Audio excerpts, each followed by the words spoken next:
All right, guys, it is Greg. I'm back. We're headed to the preservation to chill out with nature for a while. But just want to talk to you guys real quickly about the whole Rand Paul debate thing that's been going on. I don't see why it's such a big surprise to people. I've told people over and over, all my friends who are Ron Paul supporters, the guy may be a great guy. His voting record was awesome. He brought the light about the Federal Reserve to mass people and is responsible for waking people up, and that's great.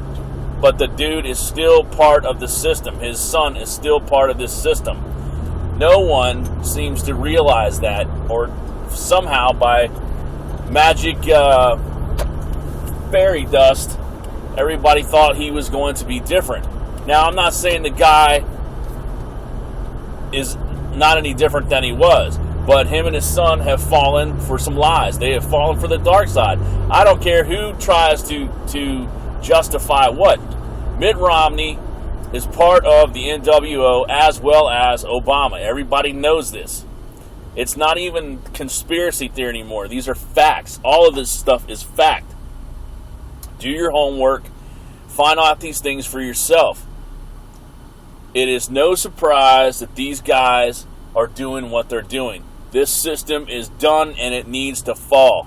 All of us need to revolt against this system and take the country back and replace it with a system that is run by the people and for the people for real.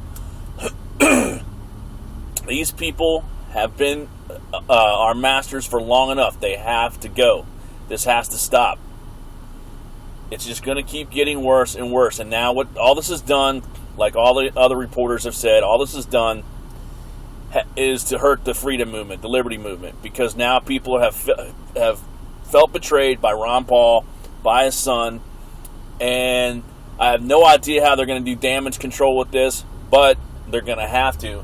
I don't think it's going to work, and the freedom movement is going to take a blow for this one. However, just like our brother Alex Jones said, there's no need to fear because the movement's going to keep rolling on because America is awake. A lot of people are awake. And no one wants to stand for tyranny anymore.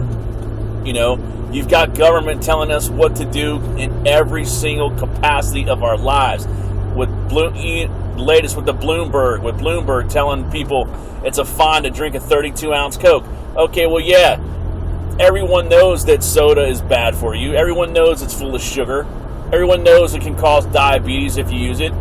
But who's to tell you that you can't have a 32-ounce freaking Coke? This is one more. People don't think this is a bad thing. People think it's okay because, oh, well, they're looking out for us. They're looking out for us. They just want us to be healthy. No, they don't.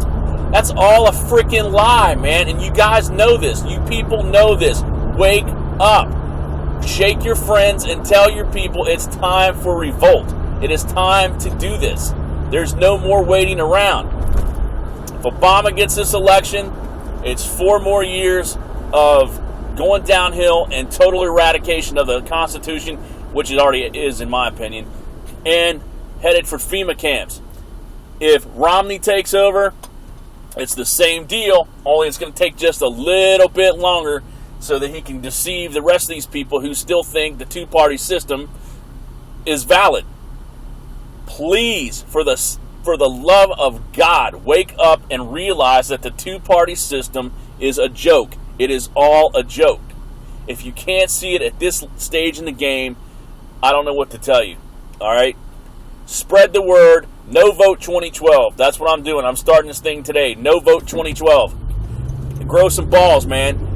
You know, don't let your friends sit there and tell you that if you stay home and you don't vote, that you're un-American or that you're surrendering or you're giving in to apathy. You're not. Why would you want to vote for either one of these candidates? Why would you want to vote for a third-party candidate? You know the Libertarian person isn't going to get it. I don't even know who's running Libertarian this time. Don't care. Because it's all part of the same system. I really don't care.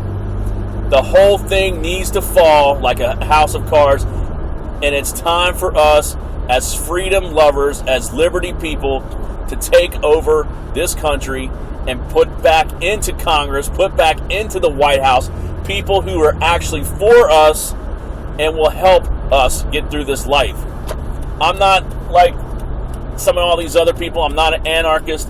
I'm not a person who thinks that we should not have any kind of system, because until things get better and until people try to start loving people and understanding that we're all one, we need some kind of structural system.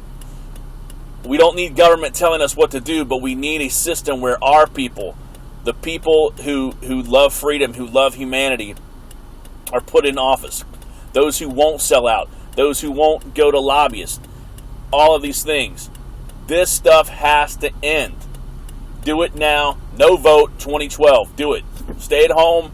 Rebel against the system. If you think you're voting for the lesser of two evils, like this, like the thing I saw on one of my friends sent me this thing not too long ago on Facebook.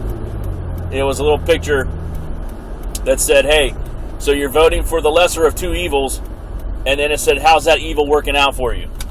And it's true. You can take that route and you can say, "I'm voting for the lesser of two evils," but you know what? It's still evil. Why the fuck would you want evil running you when they're going to put you into an FEMA camp, a re-education camp as they call it now? What the fuck do you need re-education for? Please spread this around. No vote 2012. Get it rolling. Get it moving. Rebel against the system. Do it now. I'll talk to you in a few. I'm going to the preservation, and we're going to talk about rebel against Rothschild and rebel against Rockefeller. Okay, so I'm out. I'll see you soon. Peace.